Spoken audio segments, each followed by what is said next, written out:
Bismillahirrahmanirrahim. Nahmaduhu wa nusalli ala rasulihil kareem. We greet you with this dua of Nabi Muhammad alayhi salatu wasalam in this month of Rajab. Today we are in this month of Shaban. We are now in the 4th day of Shaban in Trinidad. By the time this video is on the internet, it'll be more than the 4th day. We greet you with Assalamu alaikum wa rahmatullahi wa barakatuh, and with the dua which is masnoon, Allahumma barik lana fi Rajabin wa Shaban wa balighna Ramadan. And we want to commence a series of videos on a very painful topic, and that is that we are struggling, and this was my teacher struggled before me, and also that of that eminent scholar, Dr. Muhammad Iqbal. We are struggling to build a new generation of scholars of Islam. If Dr. Iqbal was satisfied with the scholarship of his time 100 years ago, he would not have called for a reconstruction of religious thought in Islam. One of the most outstanding thinkers of this age, and this was what he called for, a reconstruction of religious thought in Islam.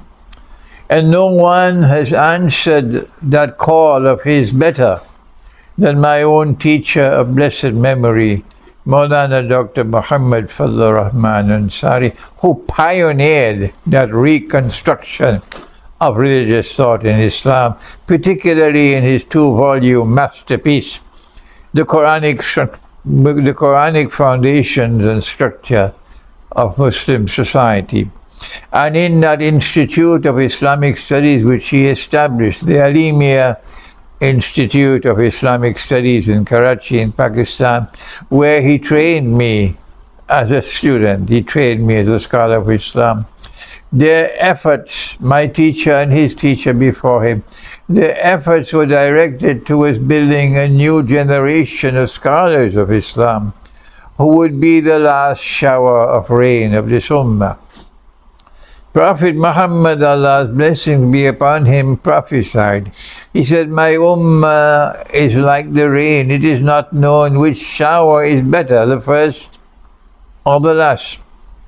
And it is because of the pathetic state of Islamic scholarship and the cry for a new generation, a reconstruction of religious thought in Islam, that we have forced to now, having attempted all my life to teach what my teacher taught me and his teacher taught him, and trying to explain those who are in error, those who are in falsehood, that you are wrong, and we have not succeeded. They are not willing to listen to us. If we want to bring into being that new generation of scholars of Islam which will dazzle the world in time to come, then we need to part from falsehood. This is not that we are in falsehood. We are parting from those who are adamantly and obstinately attached to falsehood. And so the title of this series of videos is Parting from Falsehood. That does not mean we are parting from falsehood. We are parting from those who are obstinately who do not want to part at all from their false views. And the first video, of course, is the one which you are already familiar.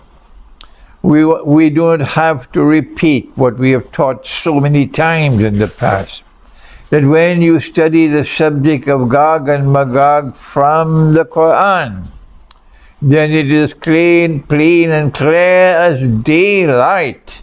There is no interpretation, there is no mutashabiha. It is muhkama. It is plain and clear. that Gog and Magog have been released already into the world. That Gog and Magog are those who have brought the Jews back to Jerusalem to reclaim it as their own 2,000 years after Allah had expelled them and banned their return. That Gog and Magog are those who have restored a state of Israel, a bogus state of Israel, in the Holy Land. That Gog and Magog are those who are waging oppression, war and oppression on our people in Gaza, even as we are recording these videos. They are people with the hearts of beasts. They don't listen to anyone at all. They're hell-bent on the river of blood in Gaza. They want to throw all the Palestinians, all of them, in Muslims as well as Christians, out into the desert. It doesn't matter. You are like cockroaches in our eyes. We are the chosen of the Lord God. That's false. This is Gog and Magog at work in the world today. But yet there are those who are insisting, obstinately so, not arrogantly, obstinately so. No, Gog and Magog have not as yet been released. No, Gog and Magog will only be released when Jesus returns. That's false.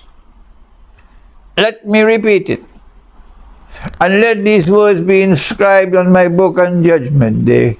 That is false. And that is so manifestly false that it is creating great damage and danger for millions and millions of people who are brainwashed by that falsehood. And so today, we say to you, we're parting from you. We will no longer attempt to try to convince you. If you are to be convinced, Allah will have to convince you and change your hearts, because we are wasting our time now with you. And more than that, you are a danger to us. So if you insist, obstinately so, in defiance of the Quran that you don't even want to study, either because you lack the capacity to study it, or you don't know how to study it, or you're too scared of studying it.